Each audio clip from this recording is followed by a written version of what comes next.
हिमाचल प्रदेश में जब से कांग्रेस पार्टी की सरकार बनी है, कानून व्यवस्था नाम की कोई चीज रह नहीं गई है।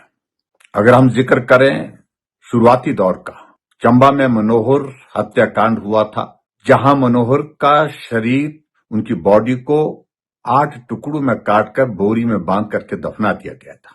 उसी वक्त हमने गंभीर प्रश्न खड़े किए थे कि हिमाचल प्रदेश की कानून व्यवस्था की ओर कांग्रेस की सरकार ध्यान दे, लेकिन एक कान से सुनी गई और दूसरे कान से निकाल दी गई। ज्यों-ज्यों कांग्रेस पार्टी का कार्यकाल बढ़ता जा रहा है, घटनाओं का क्रम भी बहुत तेजी से उसी तरह से बढ़ता जा रहा है। अगर हम इस बात को लेकर के आगे बढ़कर के बात करें, नालागढ़ में घटना होती है, तलवारों से 2 भाइयों को काट दिया जाता है, हत्या कर दी जाती है उनकी। ऊना में गोलियां चलती हैं। ऊना में एक घटना होती है जिसमें पीट करके एक व्यक्ति की, एक नौजवान की हत्या कर दी जाती है। और उसके बाद हद तो तब हो गई जब शिमला जैसे प्रदेश की राजधानी में घटनाओं का दौर शुरू हो गया। पुलिस कंट्रोल रूम के सामने शिमला की माल रोड पर एक नौजवान को काट करके उसकी हत्या कर दी जाती है। शिमला के बीसीएस, जो एक प्रेस्टिजियस एक एजुकेशनल इंस्टीट्यूशन है, स्कूल है, वहां 3 बच्चों का अपहरण हो जाता है और अपहरण फिरौती के लिए किया जाता है। हमीरपुर में एक महिला को, एक जो बच्चा अभी 18 साल का भी नहीं है, उस महिला का गला काट देता है और महिला की मृत्यु हो जाती है। उस महिला का बेटा स्वस्थ नहीं है मानसिक रूप से।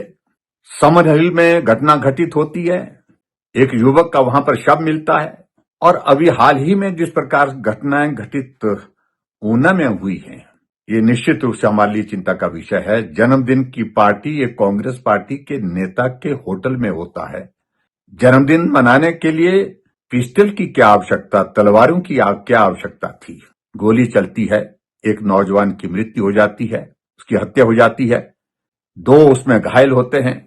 और ये सीधा सीधा मामला कांग्रेस के 2 ग्रुपों के बीच में जुड़ा हुआ है और खनन माफिया का ये सारा प्रकरण हमारे सामने आज से नहीं, कई सालों से इस प्रकार से आ रहा था जब से कांग्रेस की सरकार बनी है। लेन देन का मामला सीधा सीधा, और उसमें संरक्षण कांग्रेस पार्टी के बड़े नेताओं का है, ये भी उसमें साबित है। इसमें इन्वेस्टिगेशन गहराई तक करनी चाहिए और दोषी लोगों के खिलाफ सख्त कार्रवाई करनी चाहिए। अभी ये घटना घटित हुई थी, उसके बाद एक घटना सोलन के शूलिनी यूनिवर्सिटी के कैंपस में हो जाती है, जहां एक नौजवान फिल्मी अंदाज में गोलियां हवा में चलाता है। आप कल्पना करिए हो क्या रहा है। शिमला में एक शव जो है वो जंगल में मिलता है। ये 20 नवंबर की शाम की बात है। 20 नवंबर को नालागढ़ में पुलिस के ऊपर हमला हो जाता है। दबंगाई करने वाले जो लोग थे, नौजवान थे, डंडों से पुलिस की गाड़ी को तोड़ रहे हैं। सीधा विषय प्रदेश की सरकार से, प्रदेश के मुख्यमंत्री से है कि ये कानून व्यवस्था के लिए जिम्मेवार कौन है, आप इस बात को स्पष्ट करें। हिमाचल प्रदेश में चिट्टे के कारण नौजवान सड़कों पर गिरे पड़े मिल रहे हैं, मरे हुए मिल रहे हैं। मंडी में घटना घटित होती है, तेजाब कांड जैसी घटनाएं जो वर्षों के बाद सुनने को मिली, देखने को मिली। उस महिला की मृत्यु हो जाती है। प्रश्न पैदा होता कि तेजाब कहां से लिया गया, जबकि ये मार्केट में ऐसी चीज तो नहीं है जो कहीं भी मिल सकती है। और ऐसी घटनाओं का ये दौर लगातार आगे बढ़ते हुए इस देवभूमि हिमाचल प्रदेश को पूरी तरह से बदनाम कर रहा है। मुख्यमंत्री जी से बात करते हैं, वो राजनीतिक भाषा में बात करते हैं। मैं उस पर बहुत ज्यादा टिप्पणी नहीं करना चाहता हूं, लेकिन मैं मुख्यमंत्री जी से निवेदन करना चाहता हूं, बहुत हो लिया ये व्यवस्था परिवर्तन का जिक्र। 3 वर्ष आपके बीत गए, मेहरबानी करके अब हिमाचल प्रदेश में लोगों का जीवन कैसे सुरक्षित हो सकता है, उस पर भी काम करिए।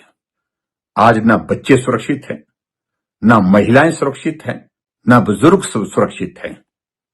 ये आलम हिमाचल प्रदेश में कांग्रेस की सरकार, सुक्खू जी आपके नेतृत्व में जो चल रही है, उस सरकार के कार्यकाल में, 3 साल के कार्यकाल में पूरा देश देख रहा है। मेहरबानी करके कदम उठाइए, दोषी जो लोग हैं उनके खिलाफ कार्रवाई करिए और ये खनन माफिया, चिट्टा माफिया पर लगाम लगाइए। यही मेरा आपसे आग्रह है। बहुत बहुत धन्यवाद।